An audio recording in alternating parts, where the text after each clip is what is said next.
একটা অফসাইড, মাত্র কয়েক সেন্টিমিটারের ব্যবধান, আর তাতেই শেষ হয়ে গেল লুকা মদ্রিচের বিশ্বকাপের স্বপ্ন। ম্যাচের শেষ কয়েক মিনিটে যা ঘটেছে তা যেন কোনো সিনেমার গল্পকেও হার মানিয়ে দেয়।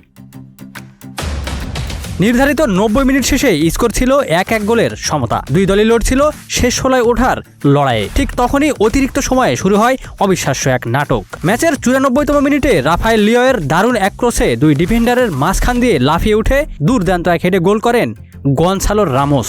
মুহূর্তেই 2-1 গোলের ব্যবধানে এগিয়ে যায় পর্তুগাল, আর স্টেডিয়াম জুড়ে শুরু হয় উৎসব।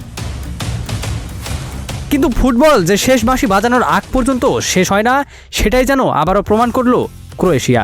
যোগ করার সময়ের 13তম মিনিটে পর্তুগালের জালে বল জড়িয়ে দেয় তারা। খেলোয়াড় থেকে শুরু করে গ্যালারির সমর্থক সবাই তখন উল্লাসে ফেটে পড়েছেন। মনে হচ্ছিল মদ্রিচের স্বপ্ন বুঝি এখনও বেঁচে আছে। ঠিক সেই মুহূর্তেই আসে সবচেয়ে বড় ধাক্কা। ভিআর চেকের পর রেফারি জানিয়ে দিলেন গোলটি ছিল অফসাইড। কয়েক সেকেন্ড আগের উল্লাস মুহূর্তেই পরিণত হয় নিস্তব্ধতায়। মদ্রিচ আর তার সতীর্থদের মুখে নেমে আসে হতাশা, আর পর্তুগিজ শিবিরে শুরু হয় নতুন করে উদযাপন। অবশেষে শেষ বাঁশি বাজতেই নিশ্চিত হয়ে যায় 2-1 গোলের রুদ্ধশ্বাস জয়।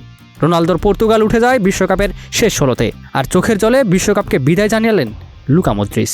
ফুটবল ইতিহাসে এই ম্যাচটি হয়তো অনেক দিন মনে রাখা হবে, কারণ এখানে শেষ মুহূর্ত পর্যন্ত কেউই জানত না শেষ হাসি কে হাসবে আর কাঁদতে কাঁদতে কে বা মাঠ ছাড়বে।